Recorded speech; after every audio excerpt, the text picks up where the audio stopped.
Здравствуйте, collective. This is OK Fixer. Welcome to my garage again. And it's something I've been putting off for a while, mainly because I've been hunkered up, but I've gotten to a point where I'm moving pretty good now, and my shoulder's coming along really well. So, the deal about these jobs are where to start, and you stay up late at night thinking about this, going over in your mind what to do first. So I got to looking at this, and we're going to start some metal work on this 70 Beetle. If you don't know, I bought this for $150. It was completely stripped, almost. It had an engine in it that ran. You can see that in an earlier video. There's the engine that's going in it. It's not complete, but it's better than the other one, that's for sure. So not only was it stripped, but it was set afire by the local Hitler Youth. So you've got the fire that burns out all the insulation and all the seam sealer and makes the metal really weak, and all coating off it. And it sits outside for about 8 years and things just rot off of it, because there's no, anyways, enough of that. I decided to pull it out and start working on it. Another thing about a project, if you make it so it's easy to, it's like now you're killing, now you're not.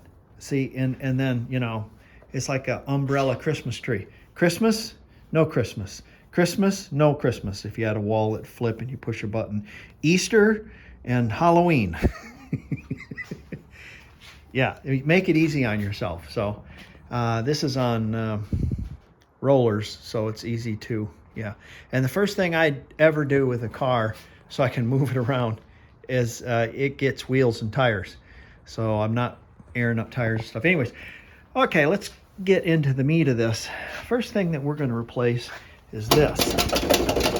Now, I know what you're thinking. It's like, well, I'm going to have to buy that piece and piss. Oh, no. And get that right out of your mind. No. Because I've done this before. And if I was to spend the $600 odd for this section that goes in here, it will look no better, and it will be scabbed in place no better than if I was to use this roof section from this Jeep right here. And conveniently, this roof section of this Jeep also has some nice little, so it'll put a little structure into it, So I know what some of you are going through. Some of you go, oh my God, you've got to be kidding me. No, I'm not. So yeah. And we're going to go through this step by step, and we'll replace this piece. Now, for those purists, look away, because you're not going to like this. You will not like this. Is it going to be a piece of cardboard and some chicken wire like it was? No. Is it going to be all metal? Yes. Is it going to be strong? Oh, way strong. But is it going to be, original perfect Volkswagen? Look, man, I'm resurrecting this thing from the tweakers. So anything if I cut the roof off of it and made a dune buggy out of it, it would be better than what it was. So I'm not going to do that, but I'm going to try to put it back together. This part you really don't see. It's going to be covered up with a engine, the material behind the engine. You're not going to see it. You're not going to see it inside for the material. And unless you start digging, you're not going to see it. You get up underneath, you might discover that it doesn't have the same pattern and that kind of stuff. And yeah, I get that, but all my cars are stitched up like this, so I can't justify spending $600 or $700 for this when I know for a fact, I mean, it's 100%. You could bet money on this. It's going to be just as stitched together as this piece I make is. So, anyways, first thing that we're going to look at is this. Now, if you notice underneath here, this little rain tray, and the water drips, comes in here, and it drips off of this and comes down and it catches on this little tray. It comes right here, and then it's gone. Where did it go? I don't know. And I'll show you on the other one. And this side doesn't even have one. So let's look at an actual car that has one. Okay, up that. First thing, if you can see my fingers up underneath here, you see the tip of my finger wiggling back there. See it back there? Wee, wee, wee, wee, wee, wee. There's the hole. This is welded. This piece underneath here is welded to this. So make a note of that, because there can't be any leaks there. It's coming out right here. That's where it's coming out. And then it comes down this tray right here. Now it attaches to this bottom piece. See how it has a little lip there? So we're going to have to make a piece of sheet metal with a little lip like that. Cut out a piece of sheet metal and weld that up.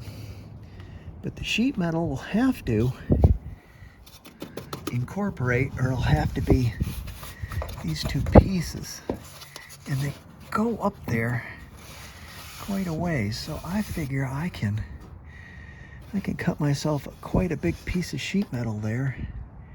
And we'll put a tape measure on that and kind of bend it and make it sort of look like that. And we'll use those other rusty pieces, we'll knock them off right here. We'll just cut it right here. And then we'll knock that weld off right there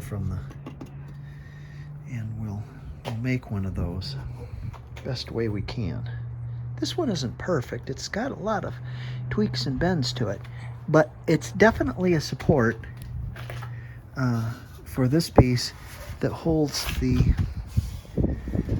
hinges. It makes it a little stable. Let's see what we can do. One thing before we go into this, you have to understand, water is going to go in here when it rains. And what I don't want happening is water dripping down on the engine, because it wasn't meant to. It was meant to come out these little channels here. So when we go putting this together, I can put this all on and weld it and whatnot like that, and that'll be fine. Everything will be okay. But the inside, what I'm going to have to do, because it was made in two different pieces, and I'm not going to make it in two different pieces, and this is rotted in such a way. This is relatively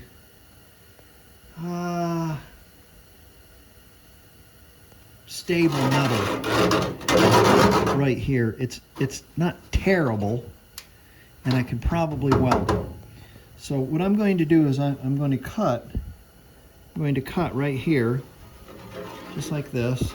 And we'll use this piece that we cut off as a template as to what the angle is going to be, but I'll make it a little bit bigger, and that way I'll be able to affix it with some sheet metal screws, and then I'll be able to tack it and seam seal it. But when I come down here with this piece, there's not going to be any way to seam seal. Of course, the piece that I'm going to build is going to come down a little bit, the little L-shaped channel right here, going to be attached to this. But when I build this piece, this whole cargo piece, I'm going to take a cardboard pattern, build it out of that roof section from that Jeep. when I build that and I weld this here, I'm going to be able to weld it. That's fine. But water, I won't be able to seam seal it from the inside. I'll have to do it from the outside. And the only way I see doing that, and it's going to be very difficult, is I'll have to get a very long nozzle and run that in there, and then like a acid brush or something like that, and go back in there, and that's going to be very intricate to try to keep get that sealed. So that's my kind of my only concern. All right, first thing we're going to do, we'll whack this little piece off right here, right there, and then we'll cut this right here and cut this piece off in there, and we'll see if we can't take this piece as a template. Now I can just reverse this and use that for the other side to get close. In fact, I could even hammer it flat, and that will be like a flat piece of metal. Now, if I can measure it, and if I build it too long, I can always cut the thing in half and just, you know, slide it in and out of it, because you're not going to see it. You're not going to see it. And support is all we're into right now, so that should be just fine. All right, let's get after it.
Remember, when I try to do something perfect, it's always a bust.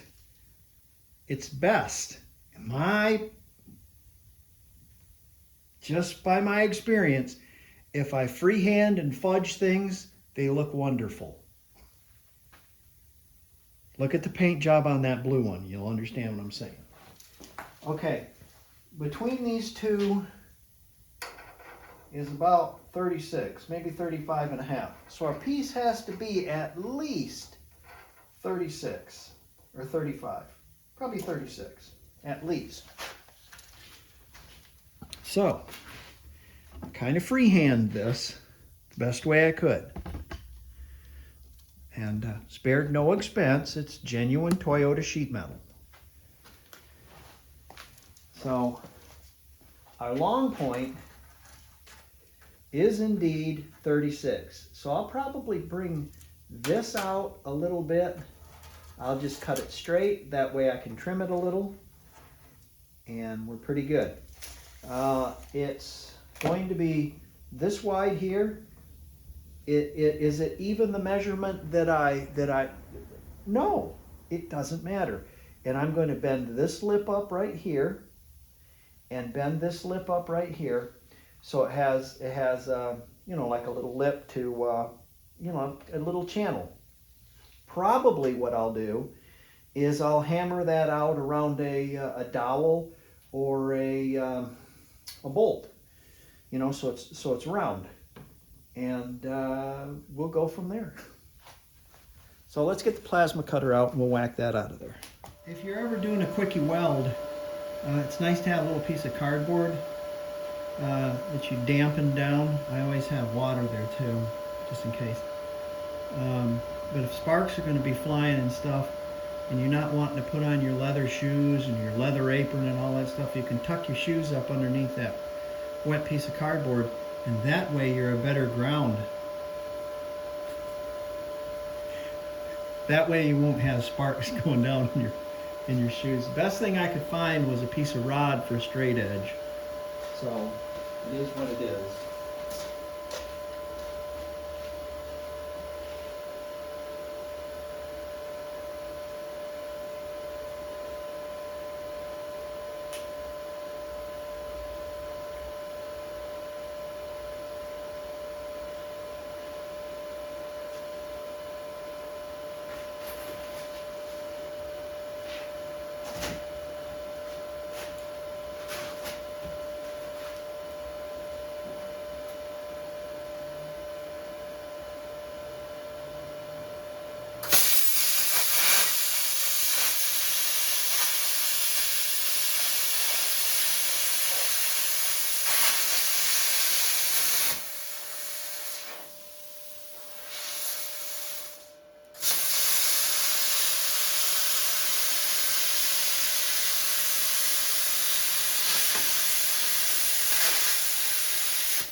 Now all I have to do is just cut the other side, and then we can fit it and we can bend that lip. Here's our piece. It's not, you know, perfect or nothing, but we'll probably trim this up so it's even, and we'll kind of start bending, and this is where our little lip will go, and we'll bend it up like this, and then we'll stick it up there and weld it. But it's about the right size. It's about the right size. We're just gonna have to bend that a little bit, and it should be all right. We can trim it, you know. A little longer is better than a little shorter, so I think we'll be okay. All right, let's get to work on that.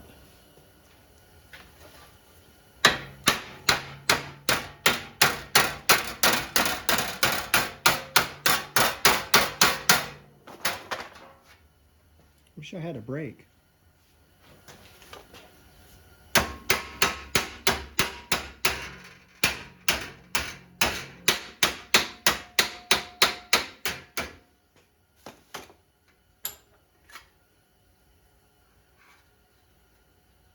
Engine stud.